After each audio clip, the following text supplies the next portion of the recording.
Morning and welcome to the Capital Gang. I am Oscar Semoyamsoke, and this Saturday morning, an ideal weather, appropriate weather for listening to radio as you lie in or conduct house chores or simply begin the weekend. In the studio, I have a jazzy Honorable Semoju. I don't know, I haven't seen you wearing jeans in a long time, so what's happened? I'm kind of used to you wearing the faded blue suit. Old, you must keep fighting the age. You must keep fighting the age. Remember, Kenyan president was saying, ask Mama Njina if you think I have grown old. That must have been Chinyata. Yeah. And he said, when they said you're old, he said, you ask Mama Njina if you think I am old. but Ivan here was looking at you in a pair of jeans. No, I am going to be younger. You see, you've tucked in a shirt. Are promoting a 50-year-old man as a younger man. That is for generation. I am 50. So I am 50 at my age. We must keep claiming that we are young. Yes. Now, somebody is scheming for his place in the future. He's scheming for his place in the future. I have noticed as well. Yes. Then 50 years, you are just as a young person who has just been born, you know. Yeah. Where life expectancy is 90. So you're most welcome to the Capital Gang, Professor Lawrence Muganga.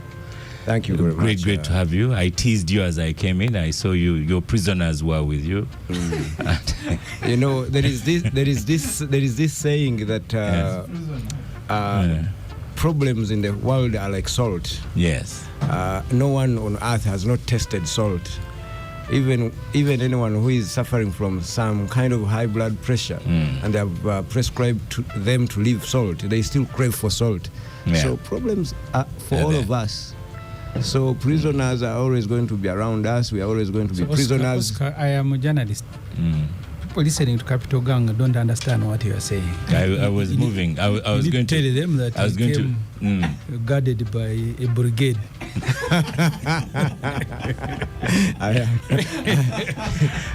Listen.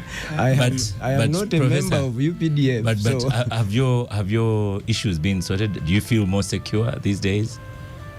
I've always been, you know, if you're not a thief, and if you don't wish anyone bad, and there's no way when you're going to feel insecure. So you're going to move around with your head high and do what you have to do. Okay. You know? Yeah. You're most welcome to Gang. Thank you very much, Oscar. Ivan, most welcome to Gang. Ivan Rugamba. After several warnings, I stopped my introduction of you there. Yes, morning to listeners. Yes. Mwalimu is behaving this morning, so it promises to be a good show. Yeah, it will, you know, not those questions you don't want me to ask. The right questions, the wrong questions, none. Anyway, so exam results are out. P7 results were released something like 3 weeks ago. Officially, they're beginning school next week, and S4 results were released. So probably they'll be starting school a week later or so. And you've penned an article, January 17th, Professor Muganga, proposal to abolish UNEB exams. But let's start with the good news. Performance, was performance good in your opinion, in either P7 results or S4 results? If you go, of course, by the policies we have in the country, and you're going to measure the success, how those policies are really being implemented, if they are successful. So the fruits you're going to see are the results. And going by what we are seeing right now and the expectations that we have out of the policies that we have in place, results were great, were amazing. People got distinctions. Prior to that, people got fours. They got first grades. We realized that actually The girl child is still doing great, which we have aspired for a very, very long time. And the number of people who chose not to sit home or to absent themselves in terms of candidates is slowing down consistently.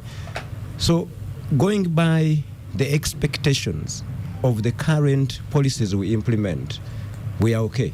Results were good, and it is good news.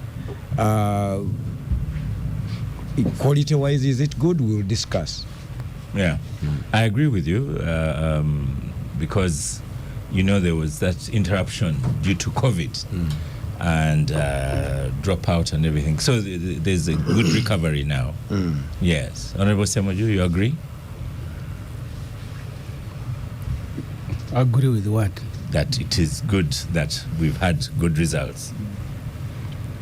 You see, the figures speak for the results.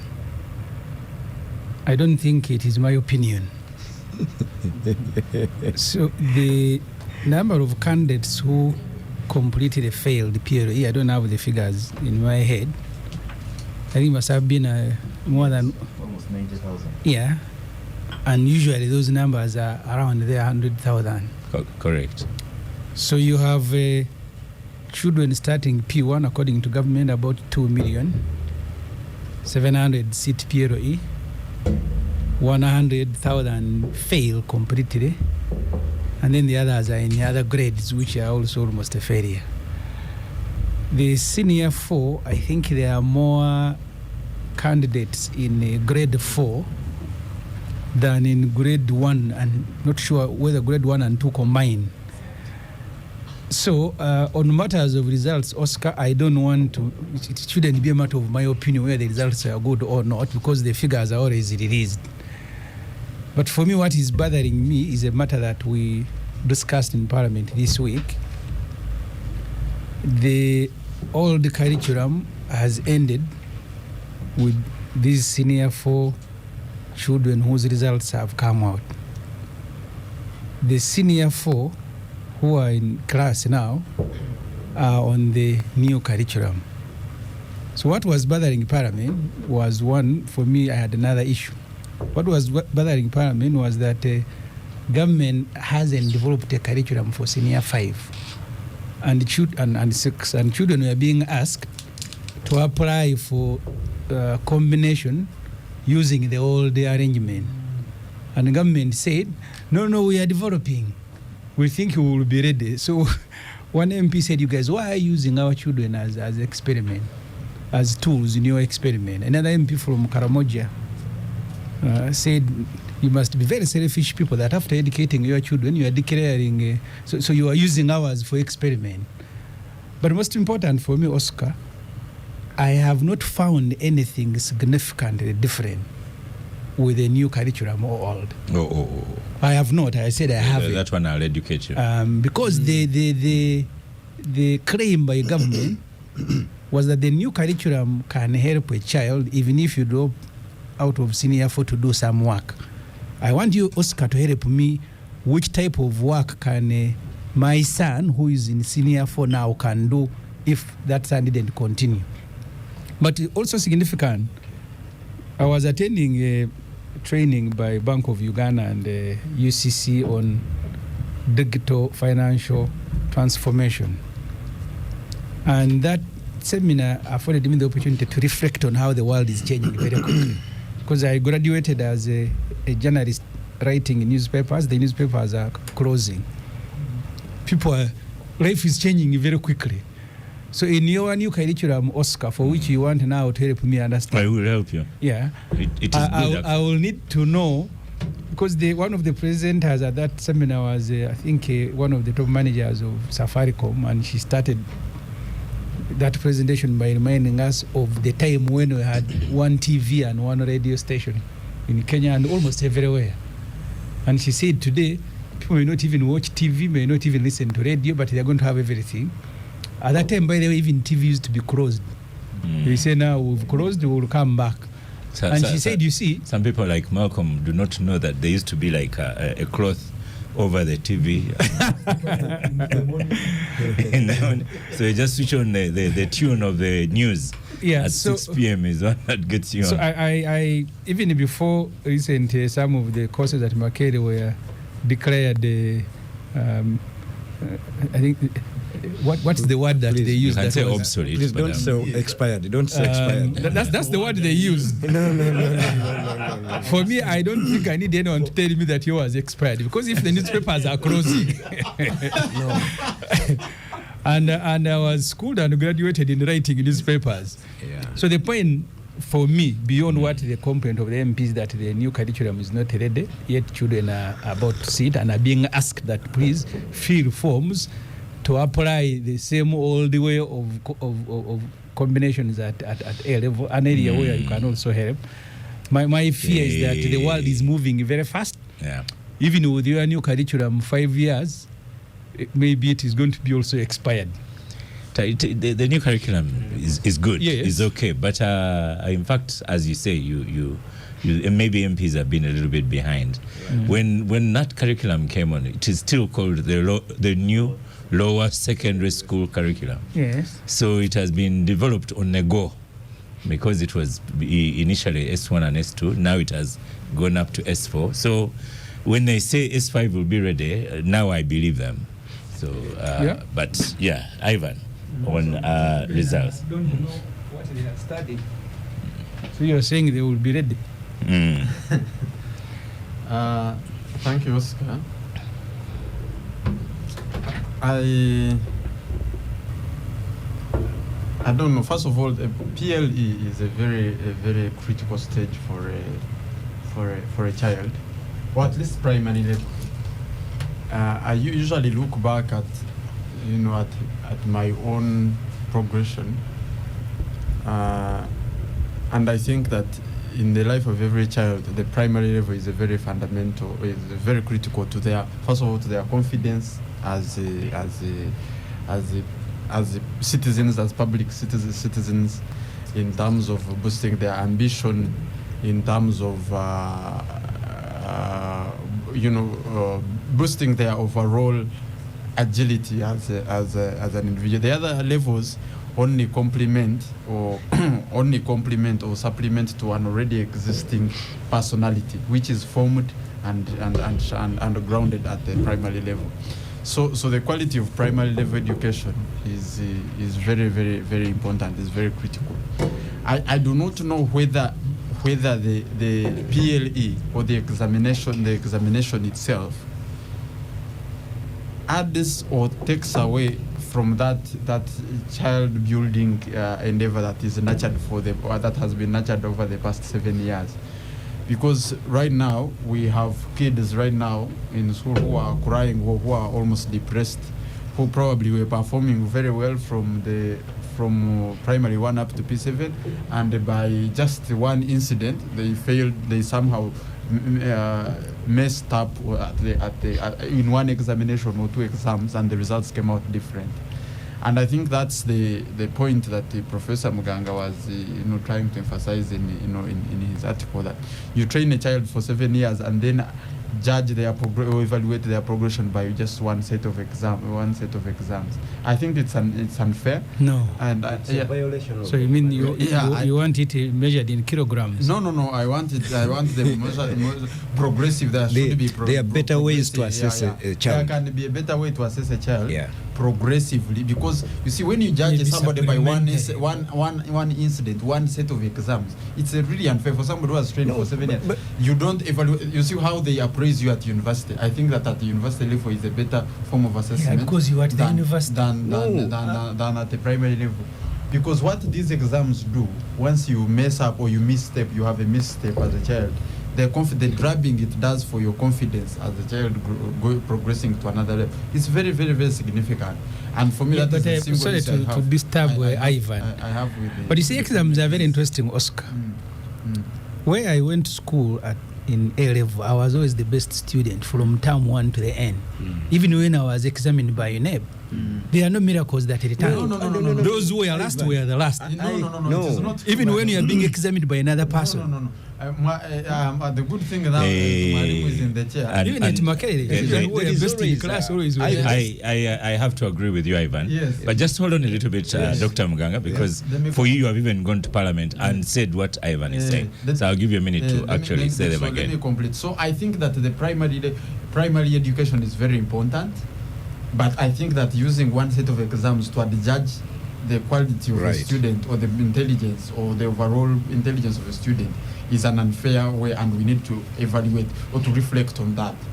That said, I think that these exams have. Well, I was going to say. I thought you were going to say. That said, it is the only tool we have at the moment. It's the only policy we have. Of course, it is. I thought that goes without saying. But I wanted to also point out that there are certain figures here that are also concerning, and that the education stakeholders must look into. First of all, the fact that you have 10% of all registered candidates ungraded. That's a very significant number. If you have over 88,000 kids ungraded, these failure rates are unusual. This failure rate is unusual. I think that this year it's unusually high, and there are districts, especially like in the north. I see Kibuku at 31.5%. Failure. Yes. Madi Okolo at 31.5, Dokolo at 28.9. So there are certain failure rates that are concerning, because at 31.5, that is nearly half of registered candidates. That is concerning, and the education stakeholders need to look into.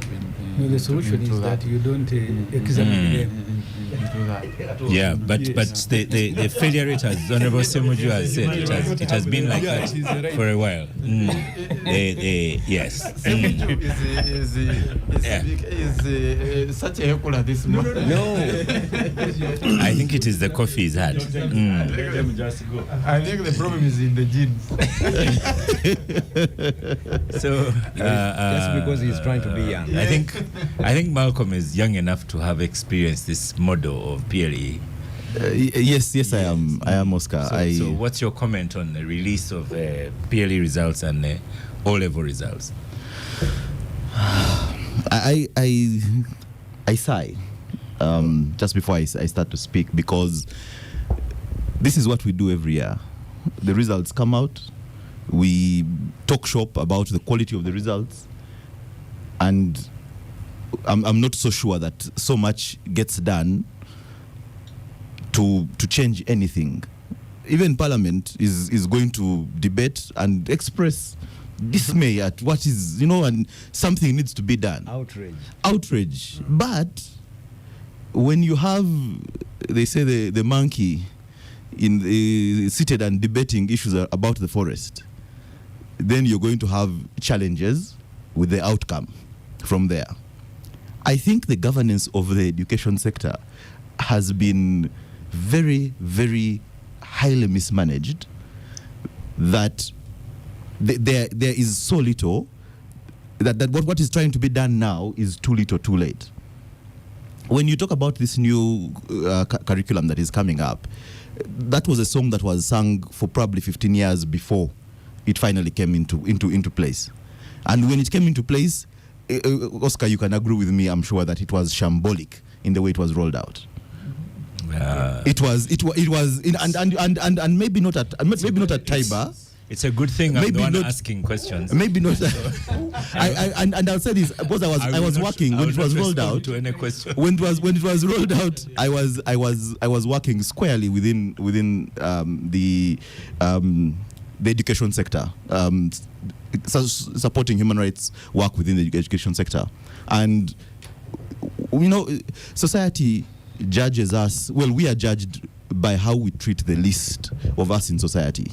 That is where the values are determined, not the best, because those ones will always be praised.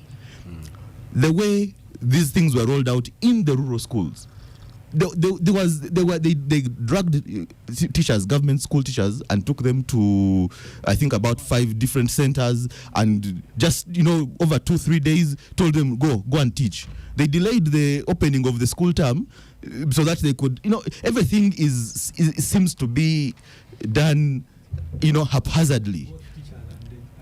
So they're all learning the new curriculum at the same time. Now we've gone to I'm not sure I'm too optimistic about the future. That's what's happening at Staiba. However, when we come to the results themselves, this morning I asked the questions and then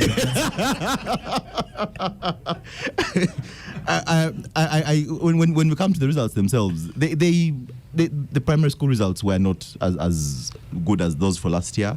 There were reasons given, but again, going back to the list of us, when you look at enrollment, I think Honorable Semunju called it, said it was at 20%. It was at 2 million. I have percentages: a 91% enrollment at primary level, and a 51% completion. As long as that is where we are, we might not even need to be debating the results themselves, because we are debating those of a certain few, and then again you have 100,000 of those who are ungraded, so they are not going anywhere, so to speak. which reduces even for S4. Then S4, you have about 300,000 that that move to yeah. And so where do we find the solution if not to overhaul? And if this step-by-step curriculum is an attempt to do that, I think we are doing a very poor job. I don't know how much evaluation has gone into what has been done so far. If we are going to now move to senior 5, senior 6, I don't expect it to be any less shambolic. That's what we seem to be very good at, and we will put all these niceties around it and say, we are trying, something is being done. But honestly, when the policy makers are struggling, I remember there was an article in the press recently about how parents, how many Ugandans are being corrupt because they're trying to amass wealth to take their children to other schools, other countries to study from there. And the people they're talking about, many of these are actually the ones who make policy for this country, or at least implement the policy for this country. If those ones don't have their children in this system, then clearly they're not thinking for their children, they are thinking for the rest of us, and they're doing a very poor job. Abdul, you deserve congratulations on behalf of your son who got a 4.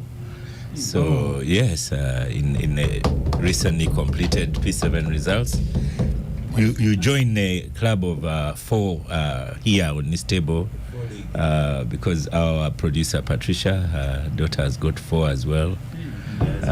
Gayaza girls, yes. Actually, I don't join. I've been there before. You've been there before. I've been there before. So first, accept the congratulations. Thank you. Yeah. Thank you. And then voice an opinion on the results as well. First of all, listening to the conversation around this table, there's something which I'm grappling with in my mind. It is quite academic, and these days, if they say, "Well, your argument is academic," I don't know whether that's a compliment.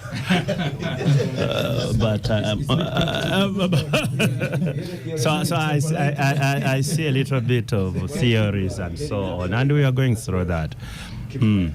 Let's look at this, because we need to analyze these results and say, okay, it is true that the big schools performed better than the so-called rural schools and so on. But even then, is that news that the big schools have performed better?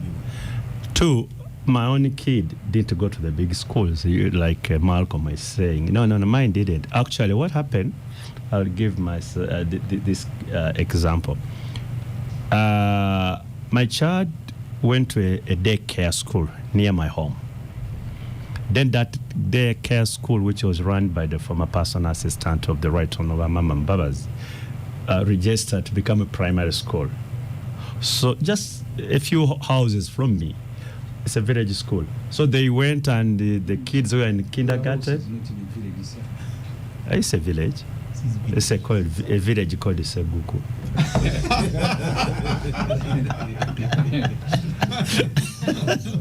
So they graduated from kindergarten to primary one, continue until. So it is not these so-called big schools and so established schools, no. But nonetheless, the boy got a 4. So it is possible that you can't be in such a school and then you perform better. And when you analyze those results, because yesterday, good enough, it was a public holiday, and I was trying to look at the performance district by district, schools by schools, and you could see a little bit of difference. There were little good grades down and so on. So is there some improvement? I must say yes, when you look at the figures, because they are there for everybody to see. What I don't agree with is for somebody to say, this judging people or examining people at P7 is wrong. I never got a first grade myself at primary 7. The reason, I just became playful in the last year, but I'd been doing very well. And that's where the second grade ended. When I went to secondary school, I rediscovered myself, and I did well, and I did well all the way. So if somebody has been judged at P7, first of all, even progressively, you could look at his results from P1, P2, P3, and so on. It does not mean that he will not go to senior 1. That's not the end. Because even grade, you call them second divisions, have gone to senior 1 anyway. So there's no, I don't see any mischief. When you judge somebody by exams at P7, it's a big problem and so on. You can as well not get a first grade at primary 7, and I'm sure that's the sort of policy Oscar has, because I've discussed with him at Tiber. He don't tell him that because the boy has got first grade is the best and he will not admit this. He has admitted guys who have got, I think, third and second grades, and they have gone ahead to perform well. So what is all this horrible about? We are just being too academic for absolutely nothing. But the top schools, you get it. Let me also. So who tells you that to perform better you need to go to a top school? When he finishes, I'm coming to you. Let me answer the question. Yes. Can he help us understand why schools sit somewhere and engage themselves in a selection process? Not all schools. Some schools do. No, the so-called best schools. Some schools do. If you are talking about a selection process, Yes. if you have got more people who have applied, what do? Then you have only 150 positions. Yes. That's your capacity. Yeah. And 800 people have what? Have applied. So what do you want to do if you don't have a selection? What happened with first come, first serve principle? No, you cannot do that. Please. No, let me tell you. But let me tell you. They are very determinant of what happens in the child's life. I think now this is pure academic, as I was saying. Pure academic. No. Because but Abdul, Just a second, Oscar. this is not academic. I wanted to do law at Makerere. yeah. Yes. We applied were many. Yes. I went to do mass communication because I missed it so he wanted me to, because I was the first, so Makerere gives me law, and that's how they are giving courses. Really, this is ridiculous. It's very ridiculous. You cannot say. You say whoever comes, you. So come on. Let's That's not academic. Just hold on. Abdul, let me first also give you information. That's not academic. Let's first have Abdul on microphone, then we'll get Dr. Mla. But Abdul, let me give you information. Sure, please do. To get a senior 1 place is becoming tougher and tougher, even with the first grade. No. Please take note of that. Anywhere. It depends where. Anywhere. It depends where. School that advertising looking for children. Yes. It's not anywhere. Yeah. They are everywhere. that reinforces what we are. They're everywhere. Your score defines Your future. and money. So what do you want? And Okay, give me the options you have. And secondly, Abdul, let me also tell you. Hold on, Abdul, also let me tell you. I know the boy, your son. So the school contribution was probably about 35%. The home contribution was 65%. Any boy or girl who watches the news at home already has a big step towards passing the exam. Yes. So please take that in consideration. Okay, can I ask one thing? Can anybody become a doctor? No. No. Why? Yeah. We are in Because whoever is interested in becoming a doctor, he can be a doctor. Because you are the first one to be a doctor, so we train you to be a doctor. No, you're comparing Excuse me, apples this to is oranges. very ridiculous. I think so. This is extremely ridiculous. Why can't those are apples to oranges? Can anybody, because he wants to, with the right education, with the my brother, can anybody become a pilot? And they say, well, they are the first to apply, They are trained. and therefore we train them and they fly us. It's true that some people That- don't Oh, become come on, pilots. you They do not people. access the You training people. to do so. Abdul, that's what pilot schools do. Anyone. So, Prof, let me first come back Anyone to who can you. judge You have, economist. you have. Oh, there's one.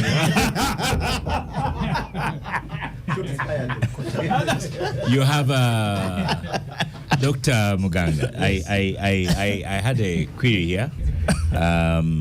Someone said you didn't, because he's such a regular gangster. I should have said Dr. Lawrence Muganga is the Vice Chancellor of Victoria University. So you presented a proposal to Parliament.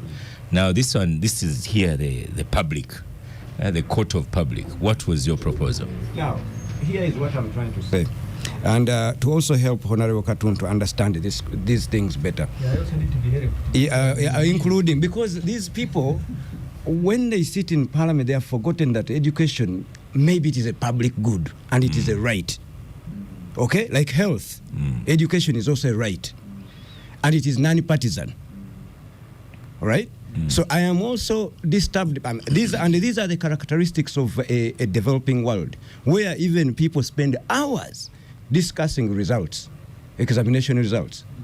In countries we aspire to become like them, countries that help us, we are looking up to them for help, they don't run this nonsense of exams from PLE to UCE. Do we want to believe that we are better than them? Or our children are more prepared than innovators creating Honorable Semuju's phone that he is busy scrolling right now? And for us, we can only assemble, even if assuming we even have an assembly plant somewhere here. So we have to appreciate that there are certain models that don't work. Okay, now if you're sick today, if you're sick and you're seeking a right, okay, your right to go to hospital, access health care, do you have to first be graded and get something and show that you are better off? Or it is the capacity of the hospital that is supposed to take in as many patients as possible, and once it is full in your neighborhood school, they go to another school. So the proposal I presented to... I need to reply to this. No. Give me a second. Yes. Give me a second. Give me a second. You'll come back. He's not on microphone. No. I'm not going. No. Please continue. Yes. So the proposal I put to the commission and the article you're reading, I am saying that, look, the practice we are involved in today, if you look at what is happening, exams, a paper is placed in front of you. If you are a PLE candidate, you have spent 7 years studying content, and you are only told in an hour and a half or two to remember everything that was told to you for the last 7 years and reproduce it. And yet we know that it is not necessary to remember the time and the age we are in. Listen, the time and the age we are in, we have technology that can help us to remember things. Okay? So we can only learn how to do things, and they stick with us. And once we demonstrate competencies, okay? Once we demonstrate competencies, you can learn it in 2 minutes. Yeah, exactly. Once we learn, once we acquire competencies and acquire skills and demonstrate the master of things, then we can move forward. But an exam sitting in front of you, here is what it brings to you. It brings to a child anxiety. It brings to this child too much pressure, eventually to be depressed. And look at the, listen, exactly, listen to this. And then you are deterring this child to think creatively, cannot take a risk, cannot be creative, will never be innovative, because you have told them to stay in a box. If you really get out of it, you're done. You have failed. completely. There are specific answers, and that's where we have gone wrong. We need help as this country, and it is you, the legislators. The moment you appreciate this, we will overcome this miseducation or malpractice. You infuse on children that they are practicing malpractice if they look at their neighbor. Look at this kind of... I have really liked your presentation, Professor. Look at this kind of unrealistic way of emitting pressure to a child. You tell a child that now we are doing an exam, me and Honorable Semuju. And they tell me, if you look at Honorable Semuju's paper, you're finished, done. Yes. And that's the culture inculcated in everyone sitting an exam. After that, you come to the world of work. You're supposed to Members of parliament, when they're drafting a bill, which one, they are supposed to consult. They're supposed to work as a team. Because they have been trained. What kind of inconsistency is that and hypocrisy? At what point? When will you learn those skills? Why are you? And then, go on. and then you wonder why. So, only there are people having minor discussions alongside. Exactly. So what specifically have So you? now I'm requesting. Now I'm requesting. No. Now I'm requesting. Professor, Yes. Dr. Mganga, Honorable Semuju, right now in school, I also teach listening. But I also, you people who No, I pass would exams, not be surprised. I also teach listening. I would not be surprised if Honorable Semuju or Honorable Katuntu, if they have schools. You know why? Because this is how they make money. You know, how they make money is that once you manufacture as many first grades as possible, then you can even put them on the billboard and hoodwink parents and tell them, look, if you want your child to make it in life, okay, come to my school, we make first grades, okay? There are better ways of assessing, listen, Honorable Katun, there are better ways, no? Honorable Katuntu, these days Yes. I teach listening. Listen, yes. Listening, what as well, happened, I teach listening. what happened to listening skills? You know, there are better ways of assessing a child, okay? They are better. They are. Go on. I don't even know why you can't. Yeah, I wish you can become younger. You said you want to become younger. I wish you can become and we grade him with a U. You know. In listening. Now listen. Conclude. Okay, listen. So this is what we are saying. Yes. Yes. This is what we are saying. That if we are so Mr. Semuju, Listening, Honorable Semuju, Let him finish. Honorable So you're Semuju, saying? if I am saying, if we are taught as we're growing up to be better, okay, to better ourselves and to better the generation, and if we are willing to accept, aid from Germany. If we are willing to take it from Norway, if we are taking it from Finland, Sweden, Canada, US, and we think they are better, so why can't we behave like them and develop a continuous assessment model of our children? Okay? Thank you. No, Thank you very ask me much. how do we implement exams? Thank you very much. We have another guest. Yes, ask me how assessment is done. Thank you. Thank you, Dr. Mganga Fason. I have another guest, Dr. Mumuza, one of our favorite economists. Dr. Mumuza is in the studio. What's your take on the results, Dr. Mumuza?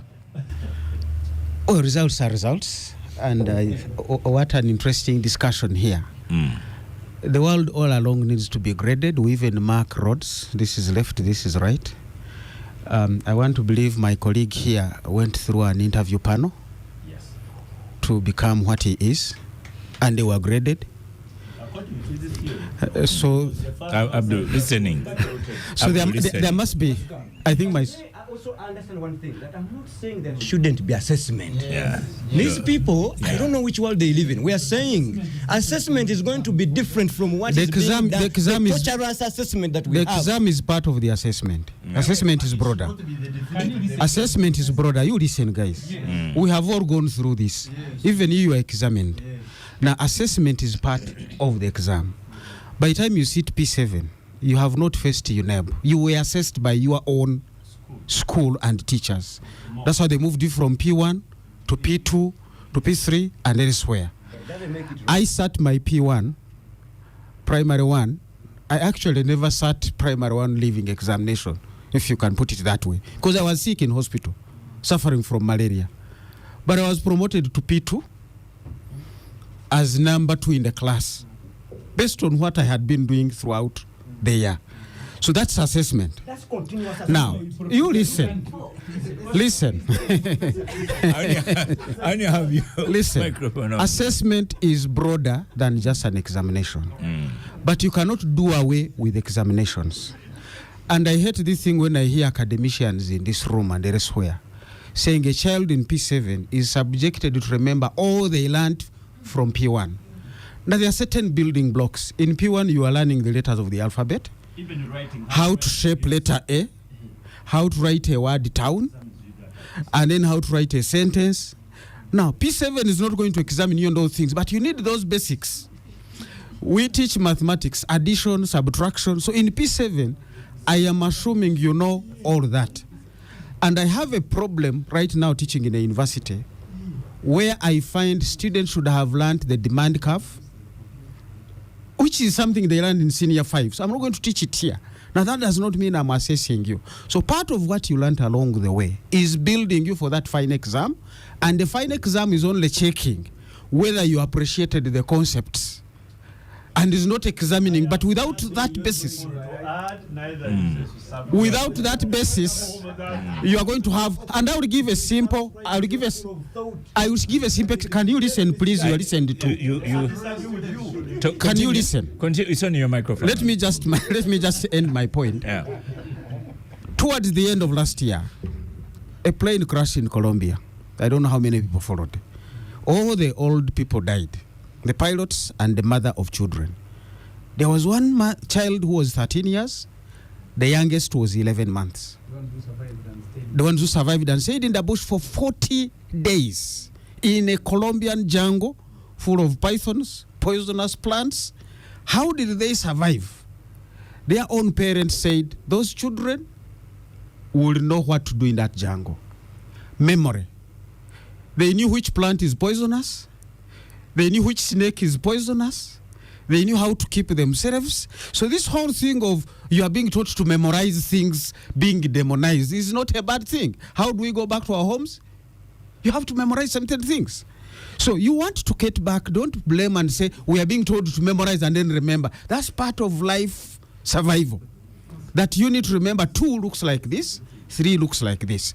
So I find the people who want to jump out of examinations really being not even academic. Because there's no academician who would say, do away with memory. Okay, so just let's get a pecking order of speaking on this one. As I tell you, Dr. Mumuza, many people use Google Maps to go home. You just type in whatever and it takes you home. Yes. So it can even tell you which area has traffic. But let's start with Ivan, Malcolm, Lawrence. The good thing.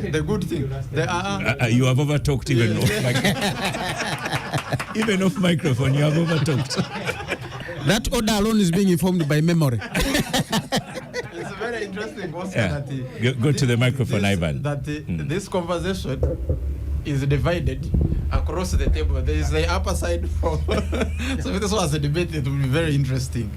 But one thing that the good thing is you have 3 teachers on the table. Yes. One thing that professors that the Professor Muhumuza, Dr. Muhumuza and the other side are getting wrong is nobody is saying no to exams. First, for the record, all of us have been examined. Okay. Ivan, no one heard what he said, so continue with I only have one microphone on. Okay, yes, okay. Nobody is against exams. In fact, all of us are examined. Even at university, the model I was I call it the currency of students. Exactly. That's your currency. Even the model for me, the university model I am advocating for, has examinations embedded. What we are saying is that there should be no one definitive exam that determines whether you progress or not. Because you see an exam today, I might fail. Yeah, but you will. But he's going to lose his. Is that every child must continue. That's the policy. Yes, but UPE is not the national national model. So what we are saying is that there should be a model that continually assesses a child. You see, the overall intelligence or overall capabilities of a person cannot be determined in one single exam. we are saying that a person has different strengths. Over the years, or over a period of 4 years or 3 years, there should be a set of tests, a set of assessment models that are taken to cumulatively determine which person progresses to where and not, rather than just one single set of exam of 2 hours determining whether all the 7 years I have done have been meaningful or no, or not. That is the point of unfairness that we are talking about. That is why at university it doesn't matter whether my final exam, whether I fail my final exam. If I've been doing well over the last 4 years, it will show, it will reflect. That is why you have GPA and CGPA. So the CGPA will be the cumulative total or the cumulative evaluation. Patricia, just tap those people there so they come back to read. The CGPA will be the cumulative evaluation of my competence and capabilities. And regardless of whether I fail the final exam or not, I will still progress if I have been performing well over the course of 4 years. That is the sort of continuous assessment model that we advocate. Okay, thank you, Ivan.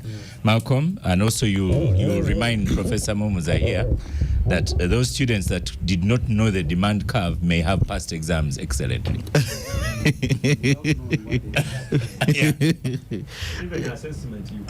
Go on. Yeah. Yeah, I know. I was saying earlier that I seem to have been conscripted into this axis here. I subscribe in part. I'm not at the extreme where Ivan and Professor seem to be. I think that there is need for us to change how we assess. And I think on the other side, you can be able to agree with that. That there's a need to rethink how the assessment is done. The assessment is important.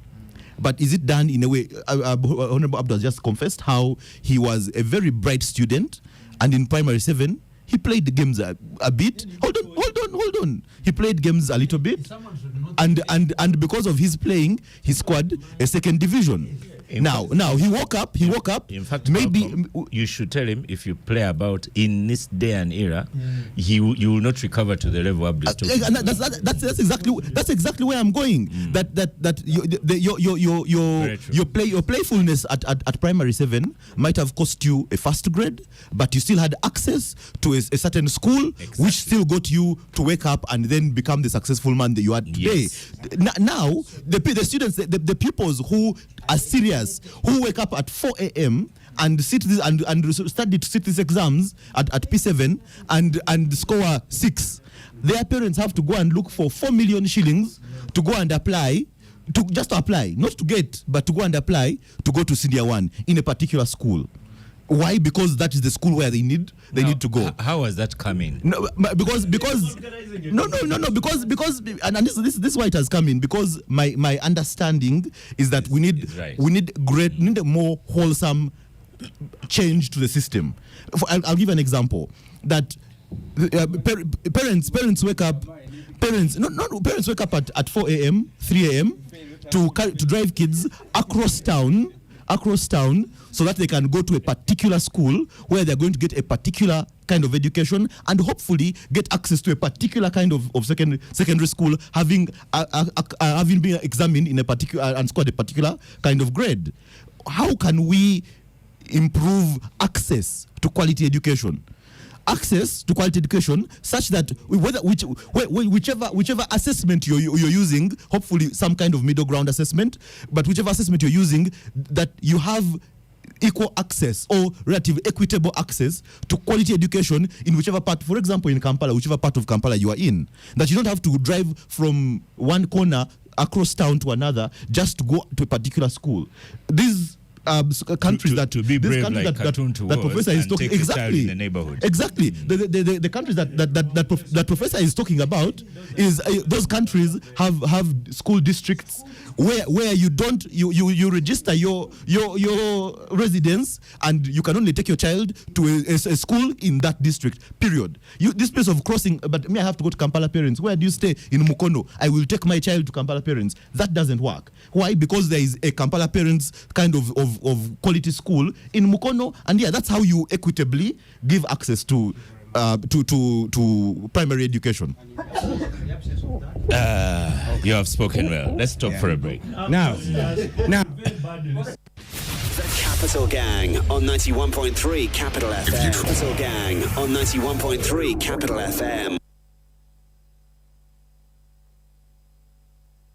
Oh, welcome back from the break.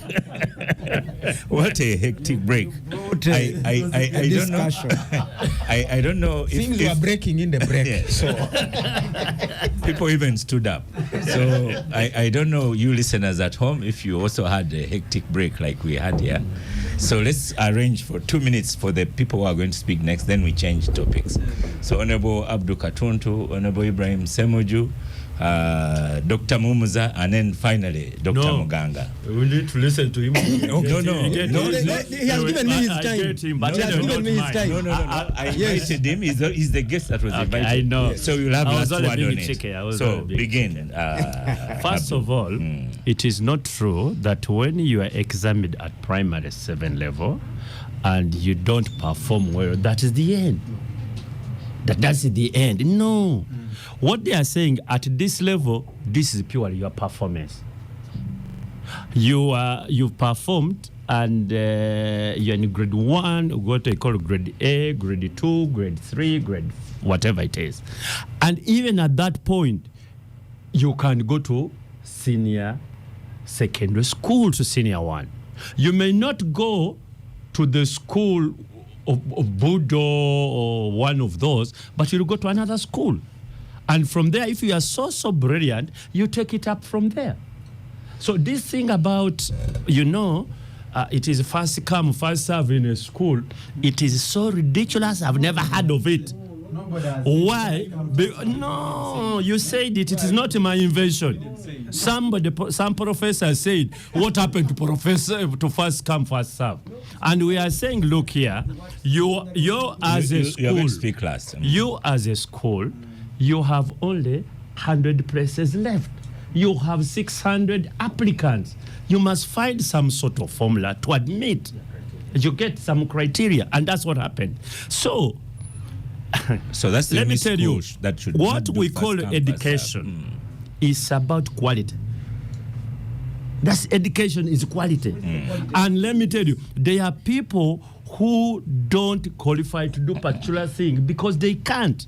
Okay. That is why not all of us can be doctors.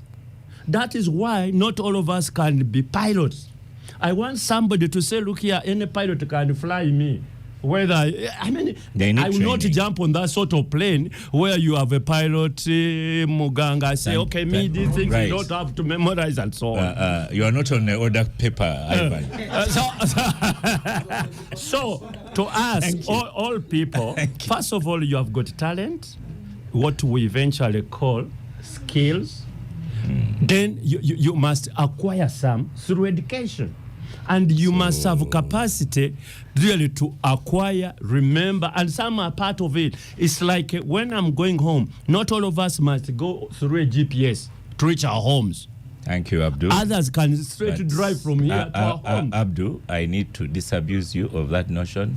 You get Division 3, Division 4, you are finished. In Uganda today. No, that is wrong. Let me tell you why. Okay, let me ask you. That is what they have been saying, that it is wrong. Let me tell you. Everyone should get a place. I'm going to give you an example. Let me disabuse you, Oscar. There is a district called Kaliro here. You get it? Have you heard of a school called Budini SS? Now, let me tell you the results of Budini SS.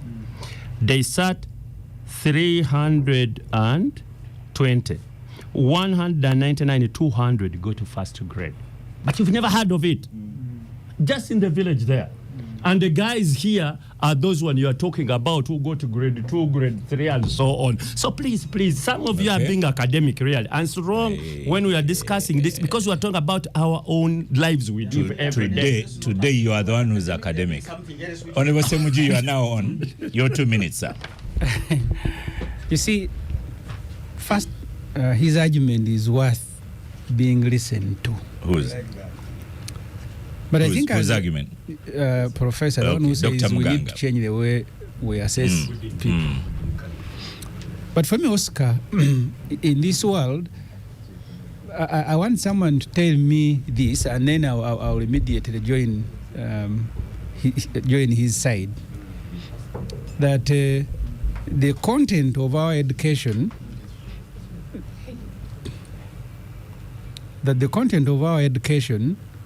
does not make Ugandans competitive at a global market. I want someone to tell me that and how we'll improve if that is so. I agree. Or it does not make our children innovative. I agree. And then we see what else we need to add in. I agree. I am reluctant to think that the way we examine is the reason we are not innovative. Is the reason. Honorable Semuji, Yes. that is now the new curriculum. That's what I was telling you, that it's good. Oscar, I have my misgivings. I don't want to pass a judgment because I have a son in senior 4 under the new curriculum. I don't see any difference between him and the one who is in senior 6 at the same stage. I don't see it. The ones who are in primary, that's what I was complaining. The new curriculum now requires me to go and look for clay. They are doing things we are doing at home without being taught in school. And that is the new curriculum. You bring clay, you bring this. I don't know whether that's new curriculum. I have said that I have said the new thing I see with primary is that now my daughter tells me I want clay to do That's this. an innovative school. Yeah. So that innovation is what I will need to be helped. What I will need to be helped because I have visited Oscar, India. Go to a place of cottage industry. And almost every home is doing something. Every home, that community I visited. If you go to China and you visit an area where they are doing tailoring. And the schools in that community are also. I didn't visit the schools, No. but I visited the community. You'd and have I seen found it in that- the schools as well. So for me, those are the things that I want to hear. The teachers, apart from schools like yours, The teachers have new interacted secondary with, curriculum the encourages those teachers things. I've interacted with actually tell me even the basic material that they need to train children is not provided. So material is not there, but we are here celebrating the new curriculum is going to change things. The other day when I sat on the Committee on National Economy, we get a loan to improve technical schools and went around from Mukono to Tororo to Soroti to everywhere. We reached a technical school in Tororo. They are teaching students how to repair car, something. It's a course in repairing vehicle, and there was no vehicle, not even one, at the college where they are teaching children to repair vehicles. And then under the new curriculum, because where is the old one is theoretical, even the new one is theoretical. So when I complain, I am genuinely complaining. You see, to tell me that now I'm teaching you to repair a vehicle and then you draw diagrams and I get a degree, a certificate, and I go home. I don't see. I want someone to show me the difference. Take me to a school that this is now a model school. The materials are available. These children will leave senior 4. They can do for you a shirt or a trouser. I don't see it in any school in Uganda. Let's stop pretending. Leave alone your school, Oscar. That's why I said leave. Because for you, Oscar wants to use his school as the best of argument. I saw if children who want to do journalism, he's taking them for training when they're in secondary school. For me, I was introduced to journalism at the university. I had no idea. So yours is different. Don't please use it as a baseline. I was not using mine. No, I see you saying, oh. So I want to hear from the proponents of changing the assessment, first, whether they think now we are not competitive at the international market, and 2, whether we are not innovative, and by changing the assessment, we will now become competitive and become more innovative. So that's what I want to hear. Dr. Momuza. Well, I think it's a conversation that can go on. And you have someone supporting you, Dr. Namara. Gangsters, I hope you have got Muhumuza's point. There's no other better way to assess progress in knowledge. yes, because you may want to bring in issues of when a child is sick. Because these days we even allow pregnant ones to sit exams. But if somebody is sick and can't come in, how do we handle them? That's a different matter. And we actually have seen it happen in Uganda. No, wait. Wait, that's what I'm saying. No, it's not even about continuous assessment, because as we say, the exam is part of continuous assessment. Yeah. You are examining a child within the context of all that they have gone through. It's raining. How do they handle rain? Because in the field, you won't say, I'm going to office, rain, please wait.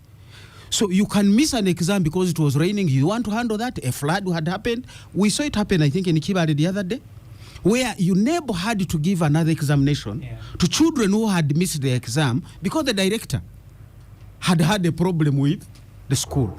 When Museveni came to power, Western Uganda was cut off. So they did not sit exams along with the others.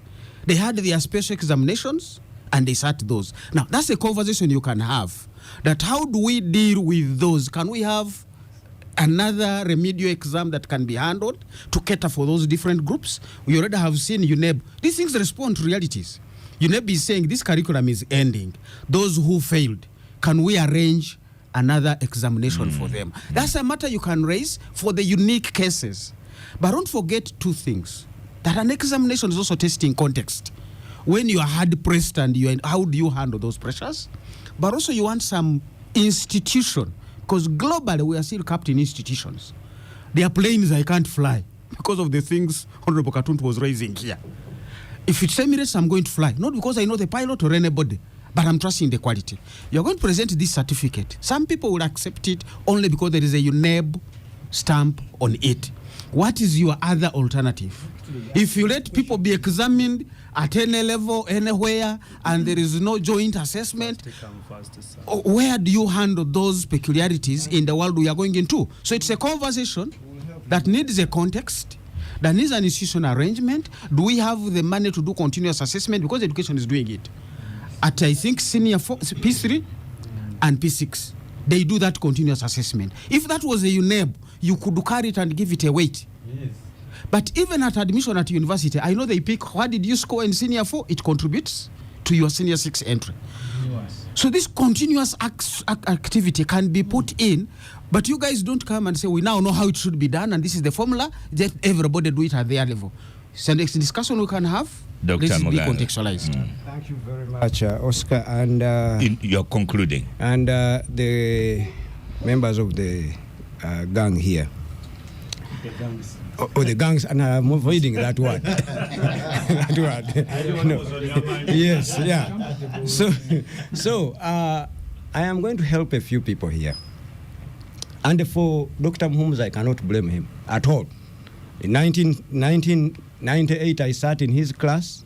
He thinks the way he educated us in his economics class, and assessed us, he thinks it is still relevant today. Yeah, that's why you are okay? No, listen. No, listen. No, let me add to this that beyond Dr. Muhumuza, listen, beyond Dr. Muhumuza, I have gone ahead to be in 51 countries and understand their education models, worked for them, consulted with them. Okay, I have gone ahead. So he wants to move forward. And enrolled. I'm not saying Abdul. He was prepared. Like, now he wants to move it forward. If he was medication for malaria, he's quinine. Today we have better medicine. Okay, that fits the genetics that we have. Okay, so if you look at he's one person who is saying that sit down a child in P7 and ask them how many national game parks does Uganda have, and someone would know that they are 10, and then they say name them, and then you give an answer, Chidepo, blah blah blah blah. Who doesn't know? If you got your phone and Google, who doesn't? What value are you adding to this country? If you flipped the question differently and made it a project for these students and send them home. Uganda has 10 national game parks. They are A, B, C, D. How can Uganda make them 30? go and research, go and create. Now I'm giving, listen. I am trying to give, Let him finish. yes, I'm trying to give Honorable Semuju a different angle of assessment that is not going to put a pressure to the child, but is going to enrich this child. Now, this child will go and ask his father, Honorable Semuju, which is okay. Listen, which is okay for the child to learn, asking him, and if Honorable Semuju doesn't get it, I will go to Honorable Katuntu, and then as a team, they'll come up with a solution. In the process, the child is learning how to work with a team, how to research, how to manage a project, how to write things. But I am here with people like Honorable Katuntu, who are still advocating for even handwriting skills, well knowing that no employer in this world is looking for a report that is handwritten. People like Dr. Muhumuza, he's the people who sit in an exam today in Makerere. He will sit students in a classroom Monday to Friday for 3 years, and they graduate with 0 years of experience, and he's okay with it. They will sit in front of them. They will sit with an answer sheet, a question paper and answer booklet, and they will handwrite for the rest of the 3 years. And then they have the handwriting skills. But when they go out in the labor market, they want them to type at a speed of 150 words. But Dr. Mganga, you're being unfair. No, I am trying to tell you the truth. Gave Semuju I am working. iPad, Listen, and he never used it. I am working exactly. Thank you very much. I am working them up to understand. So I am even as I conclude, Oscar. Yes, conclude. As I conclude, we are here. Honorable Semuju. When we talk about assessment, you know, these things you don't just jump into teaching and become an academician like Dr. Muhumuza. No, he got a first class, got a master's, got a PhD, and he's a perfect teacher of economics. Great, that's fine. And he has done amazing when it comes to research. But there is also the fundamentals of education, the science of learning. So where you understand these things, that there is assessment that can be formative and summative. Now, in the process, what Ivan was talking about, we can have exams progressively, we can have projects, we can have students solve problems in their communities, but cumulatively at the end of the 7 years, we have a portfolio. A student can demonstrate and present it to their parent that this is what we have done, and the school can now create what we call a school transition certificate to move them. One last word. Yes. One last word. I want you people to understand, while you advocate for this kind of education, in just 5 years, there is a wave called artificial intelligence that will be more intelligent 5,000 times than the average us. Okay? How are we creating a curriculum? You should be concerned. This is you call it a bipartisan issue. How you should be concerned? How do we infuse technology, AI, into this education? Dr. Not Mganga, this assessment thank you so that much. is dead. You have spoken so well. Thank you so much on the topic of education. So before we start with Dr. Muhumuza, let me first start with Malcolm to get some peace on the second topic. This one needs a whole day. By the way, we have Abdul. We have a paper on this subject. As Chigo thinkers, I will share it. We'll discuss it again when first send that microphone to Malcolm to begin a discussion on tax before. So our second topic, I was wondering whether we'll get there. If this is the education we are coming from, maybe the second topic. That's ideally you would have started Dr. Muhumuza, but now we may end up a lot further. I don't remember. No, I have Google here. So Malcolm, is the tax regime, is it growing Uganda? Is it growing business? Is it sustainable, current? And I think the Secretary to the Treasury has also expressed some concerns. At the risk of sounding academic.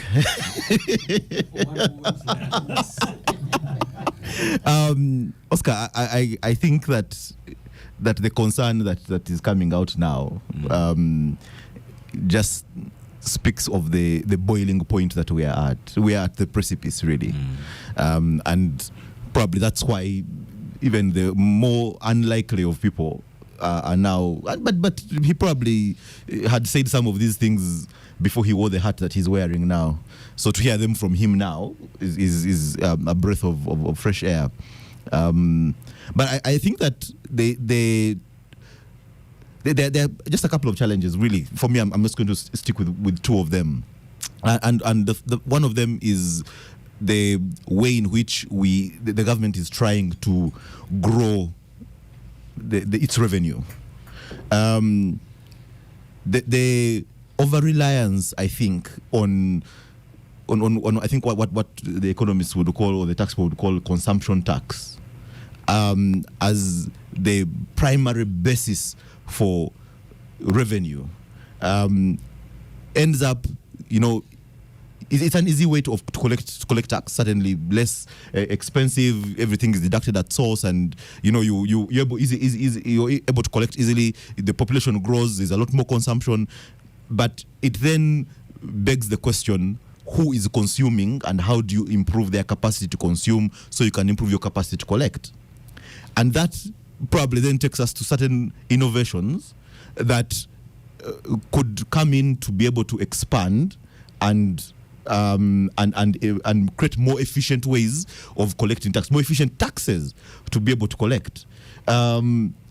It's very difficult. It's very difficult to discuss the tax regime without discussing politics, because the political economy, as it may be, is so infused. When you have, for example, and I'll say this from the human rights perspective towards tax, so tax justice. How are we looking, for example, at the level of incentives that are being given that lose this country over $100 million a year in terms of what is lost in terms of tax, and what is the benefit? Marginal at the moment, I think, but what is the greater benefit that is being sought, and are we on our way to get there? I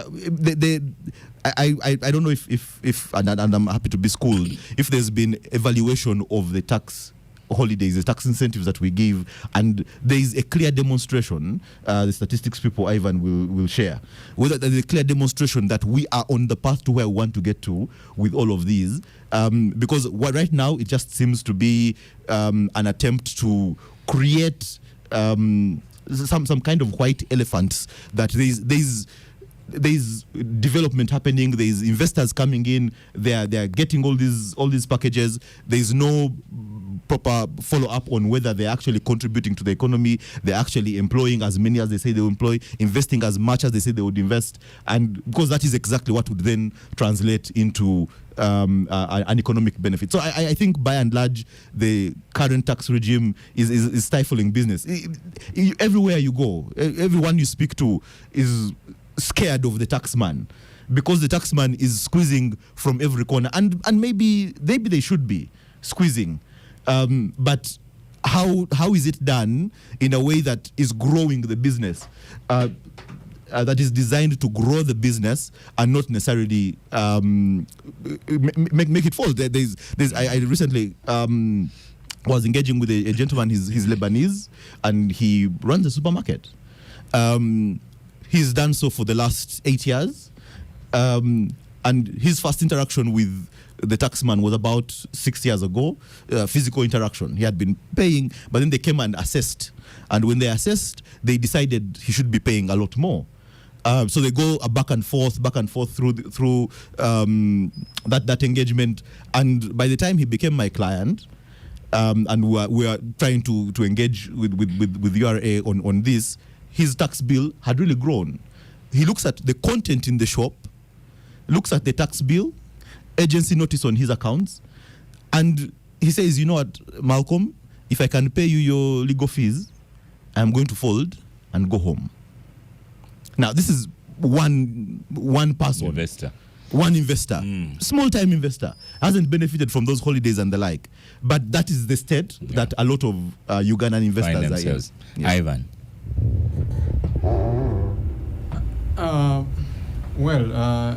conversation on Uganda's tax regime is interesting.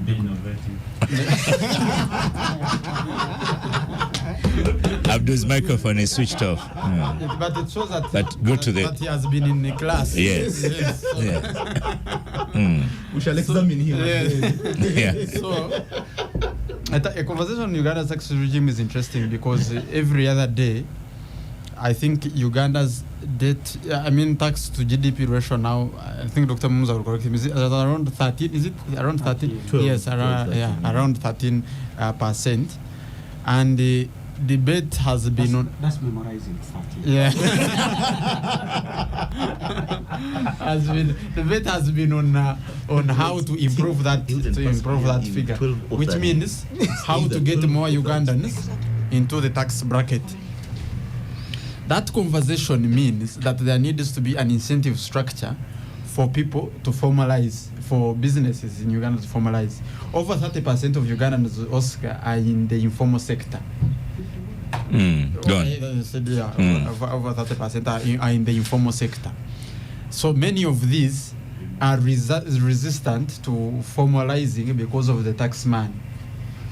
The end result of that is that you have a small taxable portfolio or taxable population, which then URA is overtaxing because they are not they have failed to find out ways to innovate ways of bringing more people into the tax bracket. So I think that the vision of URA should not be on how to maximize tax, but on how to expand the tax bracket. And that expanding the tax bracket requires reasonable incentives. Ugandans are very enterprising people, and I think successive reports have shown that it is one of the most entrepreneurial countries. The downside to that, what is often no. Go on. Enterprising. Evan, go on, please. Yeah. So, but what is often unsaid is that what is often left unsaid is that over 90% of those businesses do not survive even to celebrate their first birthdays, because of the vagaries, first of all, of the sector, but also because there are no sufficient protections, asset protections for such enterprises that enable them to grow, to reach a level where they can formalize and then contribute meaningfully to the national economy. So that is a conversation that needs to happen. And I think, unfortunately, I don't feel convinced that URA is doing sufficiently on that aspect. I have seen sometimes when this conversation comes up on social media, URA handlers, communication handlers, responding, for example, sensitizing people about some of the tax incentives and what. But those remain technical details to be discovered. They are not out there in the public. So there is insufficient also tax education. There's insufficient tax education in the wider public to be able to show people, to actually convince people that, look, the tax regime is actually there to facilitate your growth and not to stifle it. So the default relationship between the Ugandan and the taxpayer is not that one of collaboration or cooperation, but it is one of how do I do it. So every business looks at how to do it, the taxpayer, because rather than the legal word is evade. Avoid. Okay. Avoid is the legal word. Yes. Okay. I don't know which one is evasion and avoid. Evasion is illegal. Evasion is illegal. Avoiding is yes. So the taxman, the problem is that URA is always finding more ways to extract more and not giving back. To the broader. Malcolm said that's where the politics comes in. They don't have power to give back. Yeah, but I think that if your mission, that is now you're arguing tactically, but if you're a strategic tax body and you know that you are the foundation of this economy, then you must think at a strategic level to say, look, beyond one critical thing to emphasize what Malcolm said is the issue of the tax holidays. Most debate in this country or in many African countries focuses on corruption and this thing, and the small monies that Ugandans that steal or that the office misuse their offices and all. The broader conversation, which is more consequential, is the question of the holidays and exemptions, because these benefit mostly multinational capital which means they bleed the economy, and yet there is no systematic process of appraising whether the beneficiaries of the tax holidays and exemptions are actually delivering on the targeted benefits that inform the holidays and exemptions. Let's stop for a break, Ivan. After the break, we'll go to Dr. Mumuza and continue the discussion. The Capital Gang on 91.3 Capital FM. The Capital Gang on 91.3 Capital FM. Welcome back from the break. This is the Capital Gang. The break wasn't as heated as previously. And Honorable Semuju says, let me give you some figures before Dr. Mumza comes on microphone. Yeah, because so go ahead. We've done the budget framework paper, which is maybe the first stage, the mock towards the completion of next year's budget. Yes. The Minister of Finance told us in Parliament that first URA projects to collect about 29 trillion point something next year for the budget. They are going to almost collect the same amount because the tax collection is going to grow by just 286 billion. And that's why those of us who sit on the committee on budget, we queried this, because even when Uganda was under lockdown, tax collection grew by 2.1 trillion. The next year it grew by 4.something trillion. Next year it's going to grow by just 286, which is less than 1%. So the argument was, why isn't tax collection growing? Because throughout the last and the other financial year, URA has not been meeting their target, forcing government to go and borrow. And that's why for them, whether it is through innovation or not, they must knock at your door, Oscar, because the pressure is too much for them to get the money. So the budget of Uganda is 52 trillion, but you project to collect just about 29, but even that 29, you don't correct it. And next year, I've told you, during COVID, tax collection grew by 2.1 trillion. It is now growing by just 286. So that's why URA has got to be, I thought I needed to say that, Oscar. But if you can allow me to conclude my thought on this. Yes. If you look at the lists of Uganda Registration Services Bureau, they report that they have struck on their register 186,000 companies that failed to file returns in the last 5 years. I haven't looked at a specific list explaining the closures of businesses for me to know that the closure has been occasioned mainly by URA closing or by demanding taxes. But I have also looked from the small businesses I have done. I have been very angry with URA. I saw the president making the same argument. If I have not paid taxes, I think URA must not come and close me before examining why. Because sometimes I've even failed to pay salaries and other obligations because the business is struggling. So you can't find a person who is dying that needs medicine, and for you, the solution is to kill him first. Yes. Because for me, I think that's what URA has been doing. That they find you struggling to survive, you can't meet this obligation, and they say we are now taken over, we've even brought a staff there, you have not been paying taxes, and in 2-3 years they close you and walk away. So that is burying a person alive.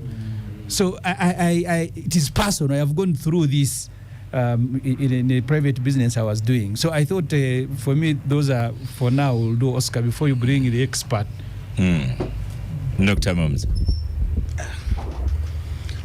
Well, I wish I was the expert, because in these conditions, like he has put it, context is everything. And that's what I wanted to share with my former student here, who still remain my student. That context is everything. You can visit 51 countries. Uganda is not those 51 countries. The context of Uganda can be different. When you give this child and say, and really I'm building the point here to transition well, how can we grow Uganda's national parks, and you send them home to their parents? You're assuming there is even a parent There is a learning environment in that context, and Uganda is really like that. Tax is a function of mainly two things: size of the economy, and that we normalize it by saying tax to GDP. So America, big economy, must find bigger taxes. Uganda, small economy, you will find small taxes.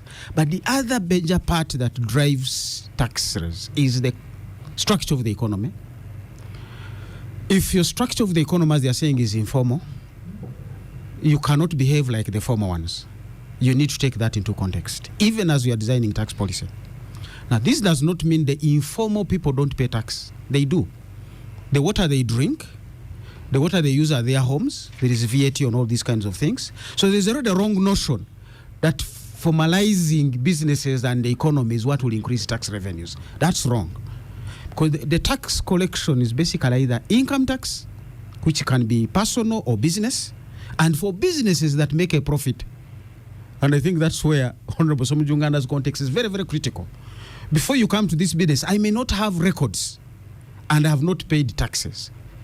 But even if I had my records and you looked at them, you too will agree with me that you were right, because in any case, you made no business profit.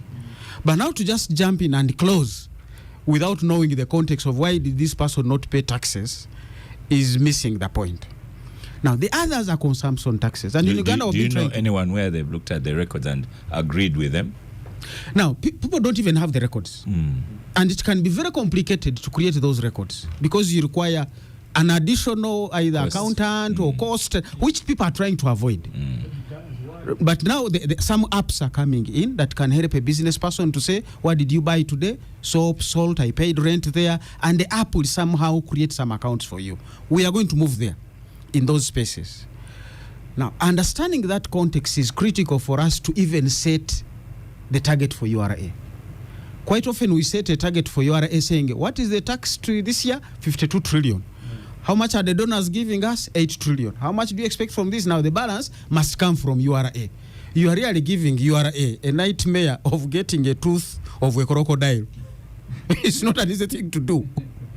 So that context needs to be informing even the targets you are giving URA. And once you do that, then you are able to say, can I scale down my budget from 52? That's number one. Two, you already have a structure of the economy where the tax revenues are not speaking to the real, supporting the entities that grow the economy for you to tax more. A big portion of our revenue collection is going into debt service. That is not speaking to the current needs of the economy and the businesses you are seeing. A portion of it is going to go into areas that we call preconditions. You are going to spend money on security. Most of the security operations do not pay tax. But they are an enabler of these businesses we are talking about to perform well and pay taxes. We also have incentives where Uganda has locked the bulk of its money into what we call stock, taxes on the floor. If you exited this building, it will not pay any tax. What pays tax here is the rent you pay, and why we call it rental tax. So for most of the buildings in Uganda that are not being used, it is stock. And we have seen a lot of that in land, in real estate, even in government investments. Now, if you get that context, planting trees. If you get that context on the ground, then you will begin to see that the flow in this economy is so small, and it is only the flow that you can tax. So you are not even going to get tax to GDP like Australia, like the UK, because for them the bulk of their GDP is actually moving around and performing, and in that process can be taxed. So context is something we have missed out. I don't want to blame URA necessarily. They have their own inefficiencies, so I don't want them to go off the hook, but they are not entirely responsible for the low tax revenue. Now the policy is where you want to go back. Who gives them the target? But also tax is supposed to be developmental. Don't kill, as you say, the patient. I have told the people, even when you go to donate blood, sometimes they will say, why don't you go back? Your blood is little. First go eat. So you want to come and be developmental together, like their motto says. Let's build Uganda together. So you want to get to this business and say you have arrears of tax for the last 5 years. However, you can't pay them and survive. How do we move forward? Now, URA is not a policy institution. That conversation needs to go back to finance. No. But URA must send that message. The president said common sense. Yeah, but of course now common sense within a legal and whatever setup. So what URA should be doing is to share this information with those who make the policies. That I have gone out there and found businesses of these categories.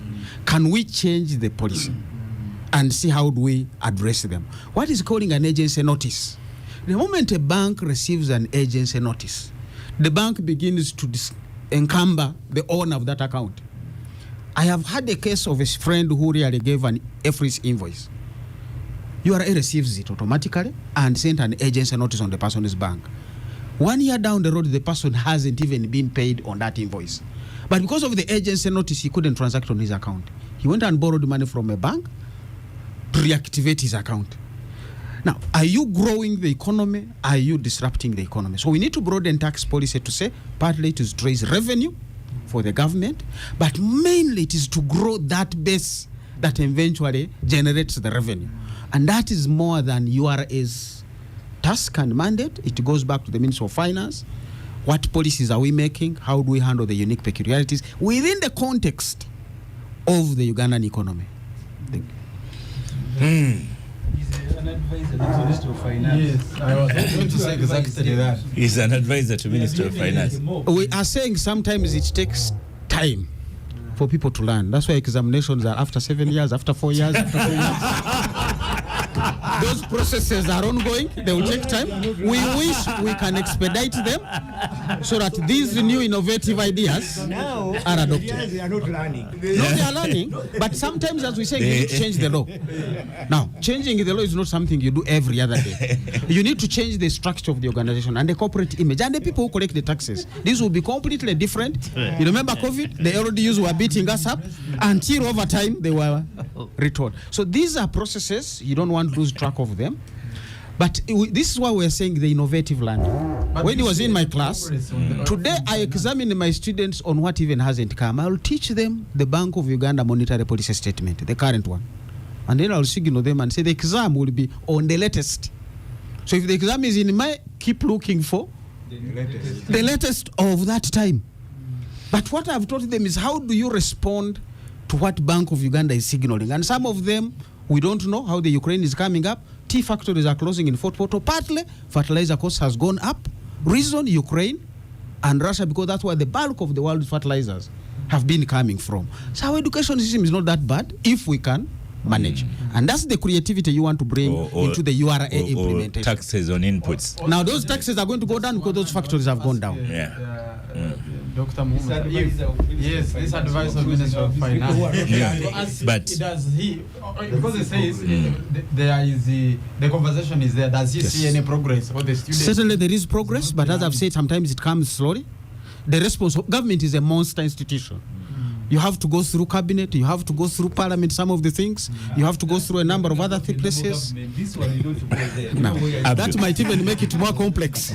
Abdul, Ivan. No, there is little fraction, but it's coming up through. But Dr. Mumza, Ivan is seated in Ofono Pondo's chair.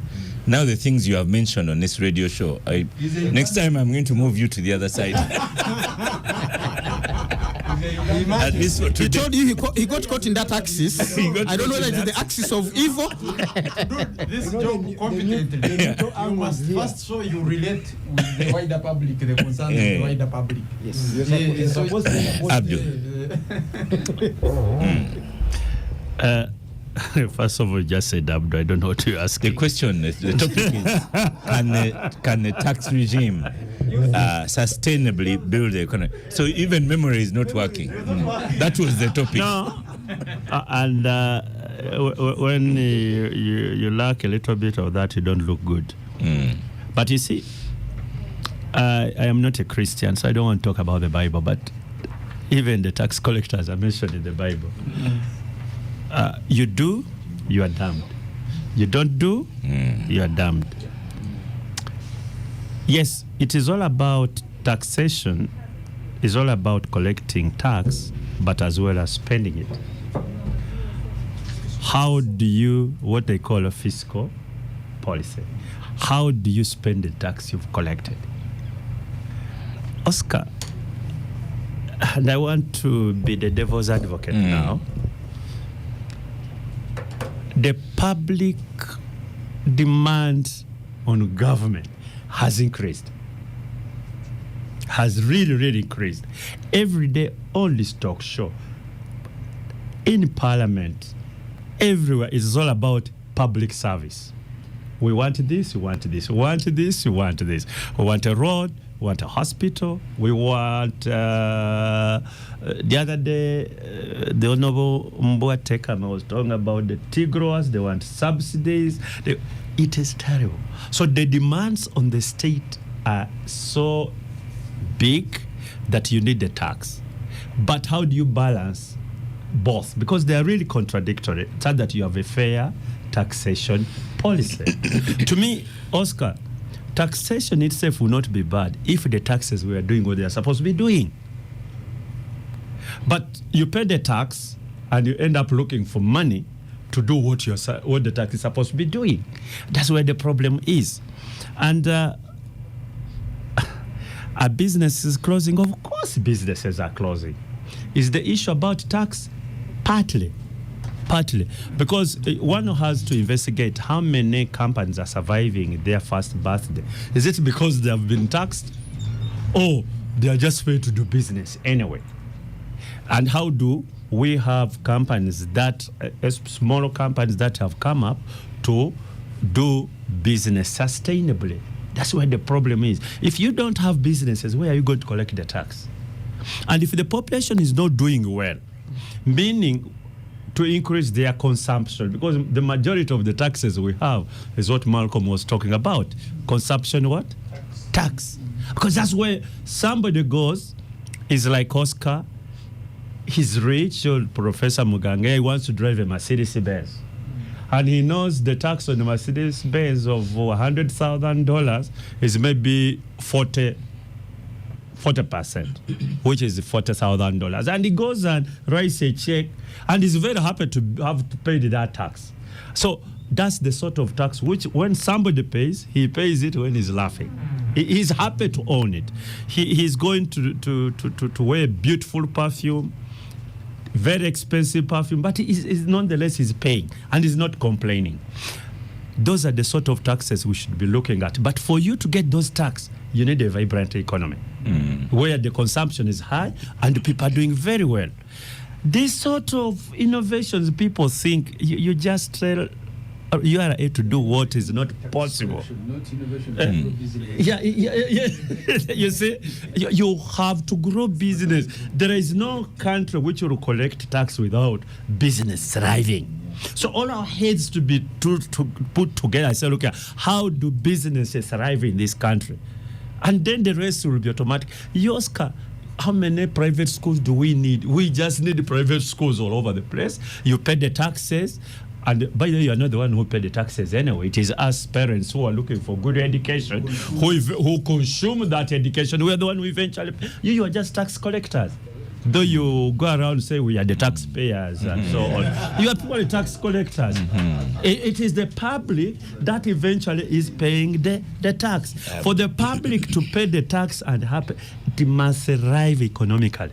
So we need now... And when schools increase fees to pay the taxes, Abdu again will come and shout out. No, but we pay. It is us who pay. Do you pay our fees? It is us who pay your fees, whether at Victoria or to Taiba, and then you guys can pay the taxes which you've collected from the fees. So we go back, I think, to what Professor Mohammed has said, and he has said it several times and so on. How do we get business thrive?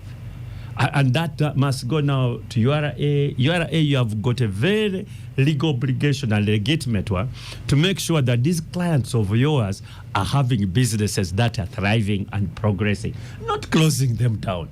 It also goes to cabinet and parliament and all of us policymakers. How do we make sure that the businesses are thriving?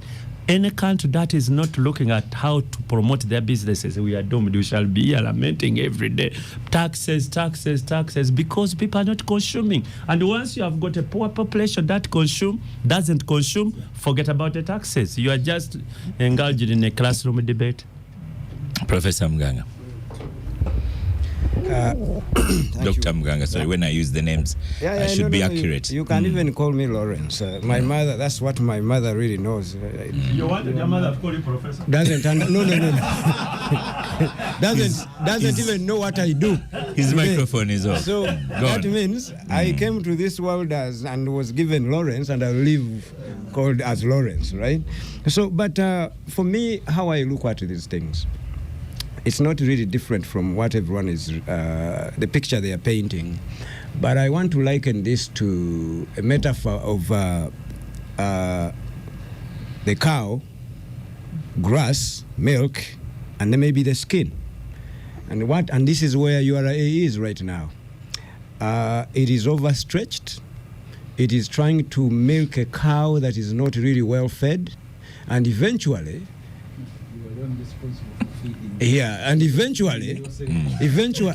because of the pressure, because of the physical pressure, of course, that they are facing, eventually they will start skinning the cow, and that's what they are doing right now.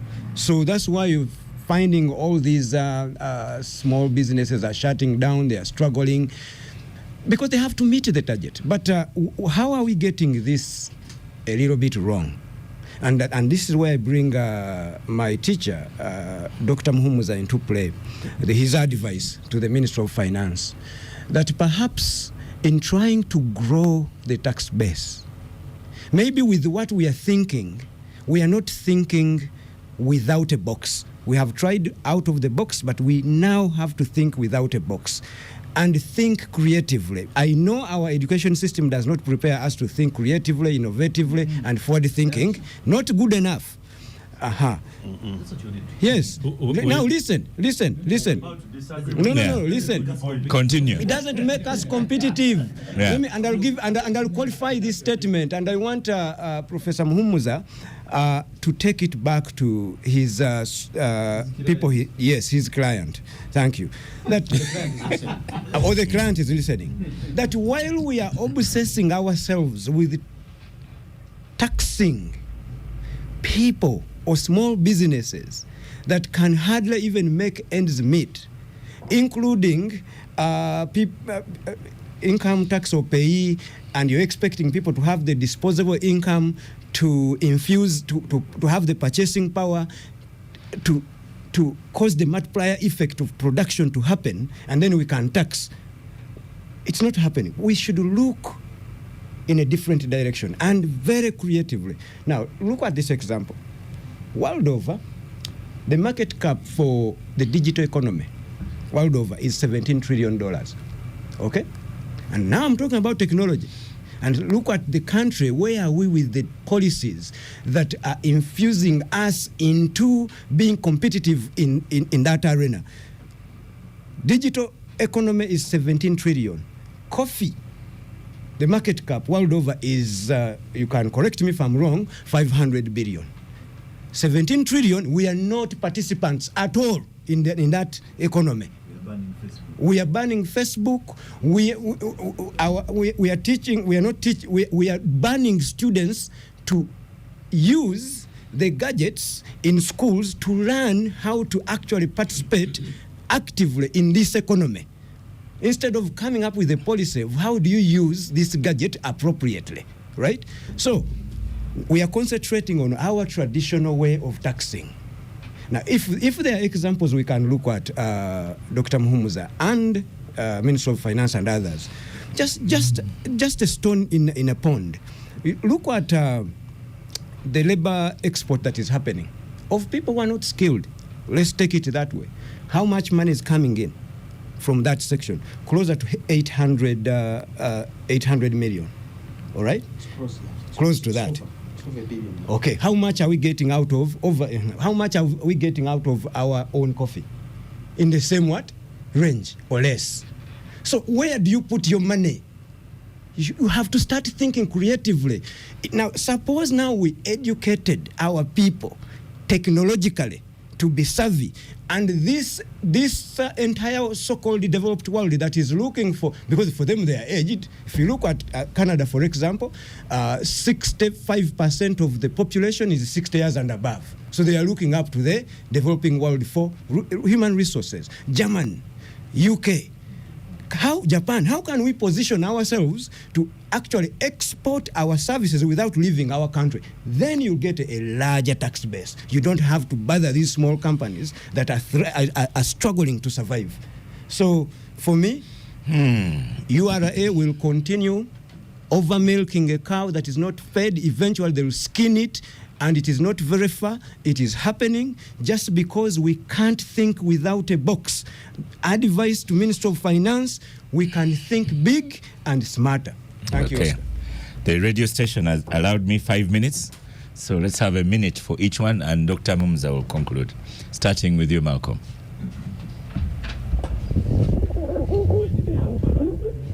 It's time. It's time.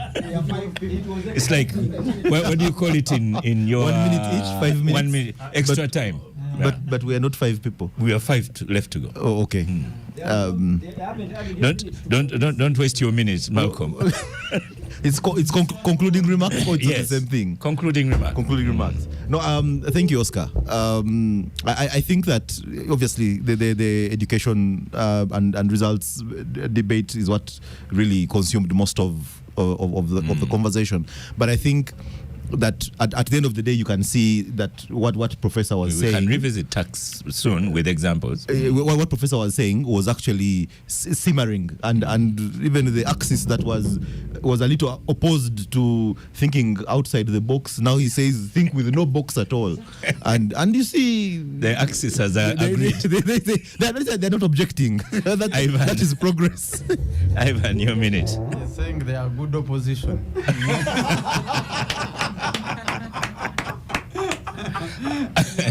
Abdu, your minute. You don't even need to add anything on that. Abdu, your minute. It's not like you have to disagree all the time. When somebody has a point, you'll need to listen. But as Professor Mumza says, context matters. So the context Professor Muganga is talking about, that I can appreciate. You see, the world all over, we are talking about technology today. First of all, that's not a brain anyway. You just have, that's basic knowledge now. That how do we move towards utilizing technology in terms of businesses growing. And by the way, we are doing something. Sesemujia is telling you what they were doing only yesterday. UCC and Bank of Uganda and so on. So these things are happening. It's not like that somebody is saying we are not doing anything. They are really happening because we are aware that that is the only way to go. You get it? It's not even thinking outside the box. Actually, that's thinking within the box anyway. Chigo thinkers, we have an old paper on tax as well. Honorable Semuju, your 1 minute. Let me start with what's not the topic but it's been discussed. I told the UCC and Bank of Uganda. By the way, someone, Gerald said, so Semuju, one of our most expensive public servants, i.e. MP, has confessed that he has ever dodged taxes. No, I didn't say that. Maybe he wasn't listening. Even if he was, he had his own problems about you. So just leave it at that. He has his own problems about him. How could you have even implemented that? I made an appeal to UCC and Bank of Uganda. You see, Parliament, the baseline is that you have senior 6. Some people don't even have it, but you can join. Really? It's first come, first serve. According to So the government has divided Uganda's economy in sectors, including digital transformation. And I told them I am one of those who are ignorant about it. So if they tell me to cut money, I will first look for seedlings. So these things of ICT, I think I can think about them later. Yet that's where the world is moving. I think the trouble, very difficult to balance. You want to collect money to finance government expenditure. And for you, the tax collector, you are under pressure. So you unleash that pressure on businesses, and some of them are going to collapse. Your minute is ending. Yeah, so when you look at the government policies, I don't know, but it's a government that is gambling. Okay. It's a government that is gambling, including with its professors like Professor Muhomuza. The good things he's saying here, they don't put them, because look at the budget they are doing, the amount of money they are going to spend on things that are useless, and every year. In fact, the first thing maybe is to chase the professors. Yeah. Dr. Maybe Muhomuza, not giving good advice. finally. Budget is eventually appropriated by Parliament. What we do is to convince them that even when we are budgeting, there are things that are capped in. You must finance Parliament itself, 965 billion. We can't cut that. It's a trillion, really, that goes there. We have 7.5 trillion going to wages. Unless you fire the employees in government, you can't cut that. You have debt rollover, which is part of, it's not new money, but we're just doing accounting. 8.5 trillion. So final sentence. So literally, while you do all that, I want to tell these people that stop using the language, we should start creativity. It's already in government. All these apps, this economy is 185 trillion. 500 trillion is moving on mobile money. So don't say we haven't tapped the technology. Yeah. Technology is an enabler. So you need to understand the context within which we operate if you are going to be relevant. So if you are going to be relevant to this discussion. Thank you. Star Cafe for powering the gang. Thank you. We've had 2 professors on the show, 2 MPs, a lawyer. Thank you so much. Listeners, continue listening to us on our social media platforms. I think we have our reggae show coming on next. I am Oscar Semoya Msoke, and I will see you next week.